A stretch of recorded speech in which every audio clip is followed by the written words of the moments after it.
Prem సాగర్తో Prashanth, I news, Karimnagar నుండి. కూటమి ప్రభుత్వంలో తమకు న్యాయం జరిగిందని రేషన్ డీలర్లు అన్నారు. విజయవాడలో రాష్ట్ర రేషన్ డీలర్స్ సమైక్య కార్యక్రమం నిర్వహించారు. వైసీపీ హయాంలో రేషన్ డీలర్ల వ్యవస్థ కుదేలయ్యిందని మండిపడ్డారు.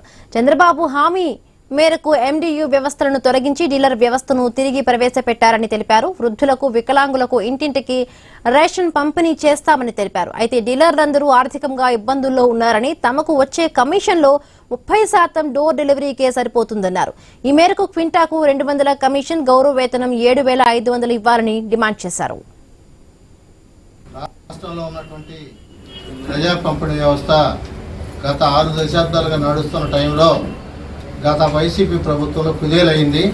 తర్వాత గౌరవ ముఖ్యమంత్రి నారా చంద్రబాబు నాయుడు గారు మాకు ఇచ్చిన హామీ మేరకు రేషన్ డీలర్ల ద్వారానే సరుకుల పంపిణీని ఎండిఏ వ్యవస్థ రద్దు చేసి మాకు అప్పగించారు. వారు ఇచ్చినటువంటి బాధ్యతని రాష్ట్రంలో ఉన్న డీలర్లందరూ కూడా కనీసం 85-90% సక్రమంగా నిర్వహిస్తూ, వారు చెప్పిన విధంగా 65 సంవత్సరాలు దాటిన వాళ్ళకు కూడా ఇళ్లకి మా ఖర్చులతో తీసుకుని సరుకులు ఇస్తూ ప్రజలకు ఇబ్బందులు లేకుండా చేసుకుంటూ రావడం జరిగింది.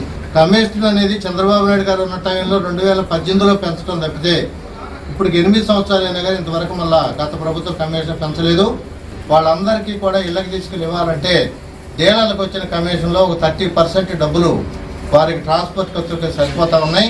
ఒక 5,000 రూపాయల సహాయకుడు జీతం మా కమిషన్తో పాటు డీలర్లకు ఇచ్చేటట్టయితే మా డీలర్లందరూ కూడా ఆ డబ్బులు ట్రాన్స్పోర్ట్ ఖర్చులు పాడుకుని చేసుకోవడానికి అవకాశం ఉంటుంది.